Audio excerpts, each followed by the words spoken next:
था तब भी यहाँ से निकला हुआ था। 12 साल पहले। हाँ, 12 साल तब भी हम लोग खेत में पानी लगाए थे। बहुत बड़े बड़े पंजे बने थे, तो हम लोग जानते थे कि बाघ ही आए, बाघ ही के पैर हैं। फिर हम लोग सोचा। नमस्कार, आप देख रहे हैं सच की आवाज वेब न्यूज। मैं हूँ आपके साथ शशांक मिश्रा और मैं मौजूद हूँ आज बुधड़िया गांव के पास में, जहां पर बाघ ने हमला करके एक गाय को घायल किया और उसको खाया भी। कम से कम एक चौथाई मांस उसका खाया भी। उसके बाद वो वहां से निकल गया। आइए हम पहले तो आपको बाघ की जो निशानियां हैं उसके आने की, हम उसकी तस्दीक कराते हैं। उसके बाद हम किसानों से भी बात करेंगे, यहाँ पर मौजूद हैं।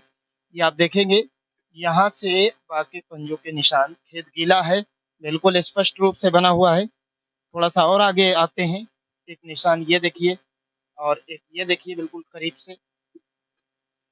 थोड़ा सा और आएंगे हम आगे, ये भी निशान है बिल्कुल स्पष्ट।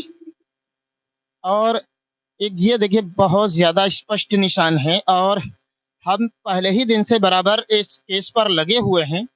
और इस निशान में हमें कुछ अंतर देखने को मिल रहा है। अंतर ये है कि जब हमने गुरदीन खेड़ा में बाघ के पंजों के निशान नापे थे तो ये इतना बड़ा था, और ये निशान इतना है। कहीं ना कहीं संभावना ये भी हो सकती है कि वो जो थे वो नर बाघ के निशान थे, और ये ऐसा तो नहीं कहीं नर बाघ के साथ साथ में मादा भी उसके साथ में मौजूद है। ये आपको हम फिर से दिखाते हैं, एक आगे भी निशान मिला हुआ है। ये भी निशान जो पहले हम लोगों ने गुरदीन खेड़ा और कई गांवों में हमने निशान देखे, उनसे ये छोटा है। ये करीब 4 इंच का निशान है। जो हम पहले देखे थे वो 6 इंच का निशान था। इतना अंतर हमने वहां भी हाथ रखकर आप सभी लोगों को दिखाया था, और ये देखिए बिल्कुल साफ आप देख सकते हैं कि ये छोटा निशान है। ये इतना निशान बना हुआ है, ये देखिए, और वो इतना निशान था। कहीं ना कहीं इस संभावना से भी इनकार नहीं किया जा सकता है कि और भी, ऐसा तो नहीं है एक के साथ और भी मादा भी यहाँ पर मौजूद हो। ये भी निशान है। और इस पूरे खेत में सरसों बोई हुई है, और इस सरसों के खेत में घूम घूम कर उसने तांडव मचाया है। यहाँ से आपको बहुत सारे निशान मिलेंगे। हम घूमते हुए जा रहे हैं इस खेत की तरफ, तो आगे भी यहाँ पर गायों के भी निशान हैं, जो गौवंश है उनके भी निशान हैं। तो कहीं ना कहीं ऐसा हो सकता है कि गाय जो है यहाँ पर चर रही हो और इस खेत में आकर के उसने उनको दौड़ाया हो। गाय का जो शव है वो यहाँ से करीब 100 मीटर की दूरी पर पड़ा हुआ है, उसके पास भी आपको ले चलेंगे। लेकिन उससे पहले हम आपको दिखाते हैं कि बाघ ने किस तरीके से यहाँ पर निडर होकर बिल्कुल चहलकदमी की। ये देखिए यहाँ पर निशान है, और आगे भी मौजूद है। ये पुलिया है। बाघ यहाँ से एंट्री करता है और पूरे इस खेत में घूम घूम कर तांडव मचाता है, और ये इस रास्ते से आगे बढ़ता है और उधर से घूमकर फिर से आता है, और काफी देर तक यहाँ रहा, ऐसी संभावना है। इस पूरे खेत में बाघ ने बिल्कुल आराम से सफर किया है। अब हम आपको लेकर चलते हैं उस गाय की तरफ, यहाँ से जो करीब 100 मीटर की दूरी पर मृत पड़ी है गाय, हम उसको भी आपको दिखाते हैं। हम वहां से करीब 100 मीटर की दूरी पर दूसरी बगल में बाघ पड़ी हुई है, वहां पर आ चुके हैं, जहाँ पर सूचना मिली है कि बाघ ने गाय का शिकार किया है। और अभी भी बिल्कुल कुत्ता नोच रहा था और यहाँ से निकल गया है। ये आप देखेंगे, यहाँ पर गाय मृत पड़ी है, और वो कुत्ता भी बगल में भाग गया है देखकर लोगों को। देख सकते हैं आधा मांस उसने खाया है। और इस गाय को देखकर ऐसा प्रतीत होता है कि इस गाय को पहले उसने गले पर वार किया है, गले पर वार करके मारा है और उसके बाद में खाया है। और इस गाय को घसीटा भी है। ये हम दिखाते हैं गाय को शिकार उसने कहाँ पर किया। गाय करीब 100 मीटर तक भागी भी है, जहाँ पर हमने आपको दिखाया था कि इस जगह पर गाय को मारा है उसने, शिकार किया, उसके बाद पीछे घसीट करके वहां पर उसको खाया है। ये देख सकते हैं गाय आपके सामने मृत पड़ी हुई है। और शेर अब धीरे धीरे हमलावर होता जा रहा है, उसके हमले तेज हो गए हैं। पहले तो आपको हफ्तों सुनने में नहीं आता था कि एक शिकार के बाद हफ्तों में शिकार किया हो। आइए अभी हम आगे मिलते हैं, यहाँ पर मौजूद किसानों से बात करेंगे कि ये कैसे क्या हुआ। किसान रोड पर मौजूद हैं, हम उनसे बात करते हैं, वहाँ पर दिखाते हैं कि क्या बात रही, कैसे जानकारी हुई, ये सब चीज़ें दिखाते हैं। क्या नाम है सर आपका? महेश प्रताप। महेश हाँ जी, ये गाय यहाँ पर मैं पड़ी, इसकी जानकारी आपको कैसे? हमको जानकारी मिली है 8 बजे।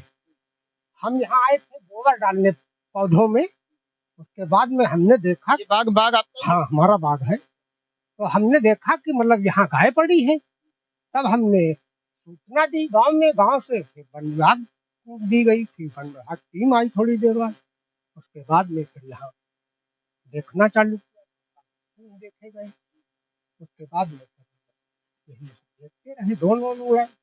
अच्छा, इससे पहले भी सूचना मिली थी कि जो है एक दिन यहाँ पर पगमार्क वगैरह देखे थे? नहीं दिए थे।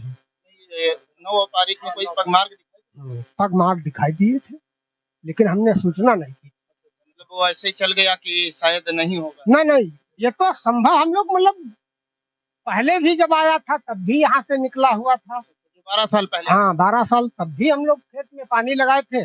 बहुत बड़े बड़े पंजे बने थे, तो हम लोग जानते थे कि बाघी आए, बाघी के पैर हैं।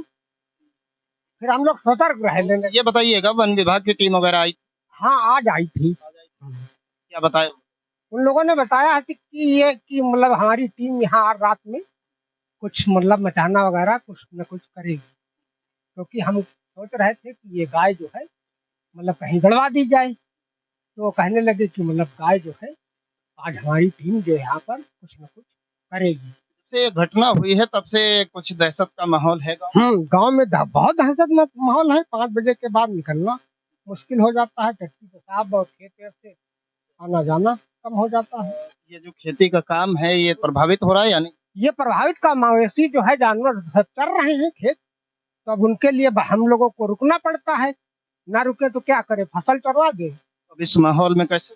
अब नहीं रुक पाएंगे तो क्या है, नुकसान ऊपर वाले के सहारे है हम लोग। ये किसानों का दर्द है कि ऊपर वाले के सहारे अब उनकी खेती की रक्षा हो रही है। बाघ की जो बाघ ने आतंक मचा रखा है इस पूरे रहमान खेड़ा के जो जंगल है इसके आसपास के करीब 20 गांवों में उसने जमकर उत्पात मचा रखा है। लेकिन एक तरफ वन विभाग है जिसकी तैयारियां और कार्रवाई आप सभी देख रहे हैं। आज 27वां दिन है और 27वें दिन में आज सुबह 7:30 बजे के आसपास इस बाघ ने इसको शिकार किया। अभी तक तो रात में शिकार करता था बाघ, लेकिन उसके हौसले बुलंद हो गए वन विभाग की लापरवाही देखकर। अब उसने सुबह और दिन में शिकार करना शुरू कर दिया। ये सोचने वाली बात है, क्या वन विभाग ये रास्ता देख रहा है कि बाघ कहीं आदमखोर न बन जाए? तब वो लोग जागेंगे। ट्रैंकुलाइज गन के साथ साथ बहुत सारे संसाधन उनके पास होने के बावजूद वन विभाग के सामने से बताओ बाघ जो है शिकार कर ले जाता है पड़वे का, तब भी वो नहीं जागते हैं। और जो डीएफओ हैं उनकी तो क्या तारीफ करनी, उनका तो फोन लगाने पर भी फोन नहीं लगता है, ये बड़ी बात है।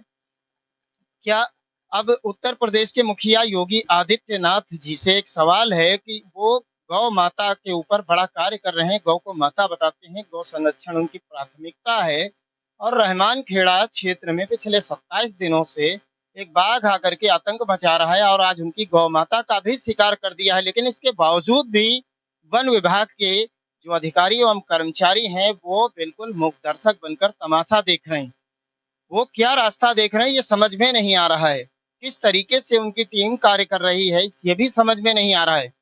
गांवों के लोग डरे हुए हैं, दहशत में हैं, बच्चे स्कूल जाने में डर रहे हैं, किसान अपने खेतों की फसलों को देखरेख करने में डर रहे हैं, पानी लगाने में डर रहे हैं। क्या करेगा किसान, कैसे जिएगा, ये भी एक सवाल है। और उत्तर प्रदेश के मुखिया योगी जी से एक बड़ा सवाल है कि कम से कम अपनी गौ माता पर तो ध्यान दें, जिनके कारण आप बड़ा पहचान बनाए हुए हैं कि गौ माता की सुरक्षा उनका पहला दायित्व है। लेकिन अब आपके क्षेत्र में, राजधानी में, आपकी नाक के नीचे एक बाघ आपकी गौ माता का शिकार कर रहा है और उस पर भी आप बिल्कुल शांत बैठे हैं।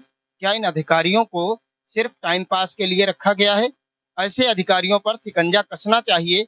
जो व्यवस्था हो सके, जितनी हो सके, जितनी जल्द हो सके, इन बेचारे किसानों की तरफ आप देखिए कि इनकी जो फसलें नष्ट हो रही हैं, इस डर के साए में ये लोग जी रहे हैं। बच्चों का स्कूल जाना दूभर हो रहा है, जान पर इनके बनी हुई है।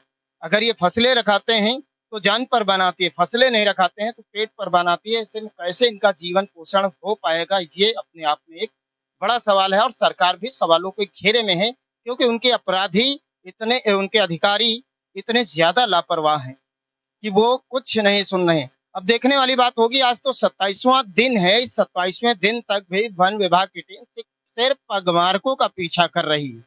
बाघ दिखने पर वो बिल्कुल खामोश भी हो जाते हैं। तो उनसे क्या उम्मीद की जा सकती है? वो बाघ को कब तक पकड़ पाएंगे, या फिर रास्ता देखते हैं बाघ नरभक्षी हो जाए तब वो लोग पकड़ेंगे?